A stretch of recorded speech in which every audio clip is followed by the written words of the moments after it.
Only by embracing death will it pass you by. Final Destination Bloodlines is another good Final Destination movie. You can argue the first two weren't unwatchable, part 5 was somehow surprisingly great, and coming over a decade later, can Bloodlines justify being a thing? Probably not. The main gimmick in this movie is, well, Bloodlines. You have a big disaster, like always the premonition scene, but opposed to a single group of friends surviving and being picked off one by one, it's more so everybody. That being the opening ceremony at the Skyview Restaurant Tower in 1968, and with our lead's grandmother Iris Campbell stopping the whole thing. Well, that's why the cleanup goes on until the present. A lot of those people had families, I guess they all couldn't be killed immediately, and with that we have almost the exact same setup. Yeah, a lot of detail goes into this. Iris apparently lives in a fortified house, knows exactly what's gonna happen, which doesn't really make sense, how you could know that stuff. But aside from our lead Stefania having nightmares about the incident because reasons and getting involved as a result, it's not really anything new. Doesn't mean it isn't enjoyable, it's still one of the better movies, but unlike part 5, I can't call it innovative. All that said, the opening is easily the best opening. The Sky Tower collapsing, it's fantastic for so many reasons, and definitely the movie's highlight.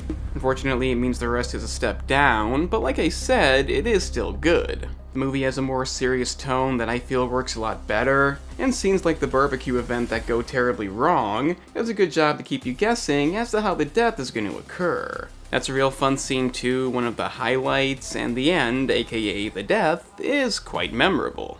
Unfortunately, there are a few negatives that a lot of reviews aiming to make this the best movie are ignoring. Like a good amount of pointless arguing. Obviously they're not going to believe her about the whole dying one by one thing until it's proven.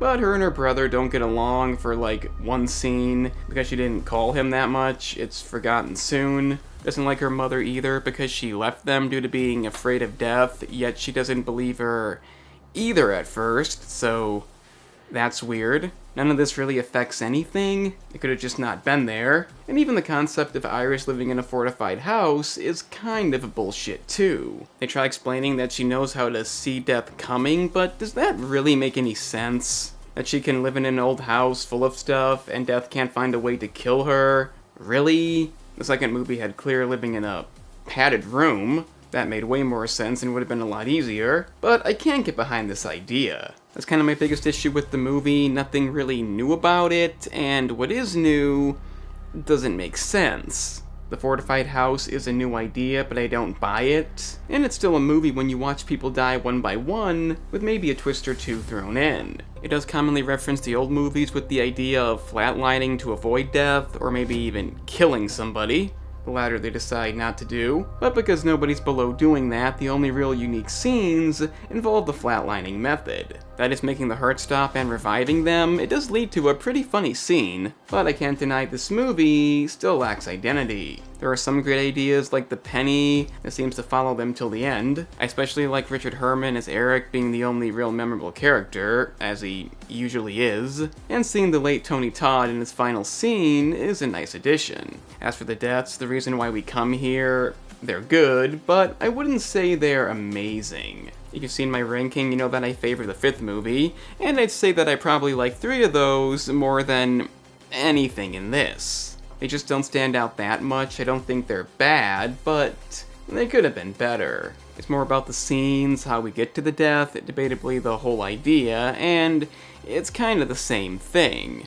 I'm not going to rank these deaths for that reason, so don't expect it. I just don't care that much. And honestly, the fact that Stefania can predict some of these events to a T because Iris gave her a book is kind of ridiculous. I don't want to sound like I hate the movie, it's actually very enjoyable, but it's also the 6th movie coming out in over a decade, so it has to be justified. Especially because it previously went out on a high note. So when things don't make sense and the movie's main gimmick really affects nothing, I'm not going to overlook that. Getting into the spoilers, you've been warned. It's fine. As predicted, Eric does not die in the first scene they showed us because he had a leather jacket on. But then we find out he's actually safe because he was adopted. It's actually a hilarious scene when he finds this out, but why did the whole nose ring scene take place then? We've all seen it can't be a coincidence, so why did Death do this? I'm gonna assume for a cool trailer scene, but as predicted, he didn't die here. That's bullshit. He does eventually in a very cool scene involving his piercings, but the reason this happens, you may be wondering, is because if you fuck with Death, things can get messy. That's the reason given. He tried to save his brother, getting in the way, so Death deliberately killed him too. That's bullshit. That's the only real twist in the movie, somebody dying who wasn't even meant to die, and it's really stupid. If that's the case, couldn't Death just send their vehicle off the road, or send a plane into Iris's fortified house? The idea of Death's plan working both ways is a concept that made a lot of these movies make sense. Reasoning that away is incredibly cheap, and the only reason why they do it is to give us one more unexpected death. That being said, I do really like the way Tony Todd's character is the kid from the opening. That's a nice touch, meaning he's been on Death's list the whole time, but the very end of it. And given he's dying of cancer in the movie, it's a real fitting way for him to go out, saying enjoy the time you have left. It may not be his greatest movie, but definitely a good scene to end on.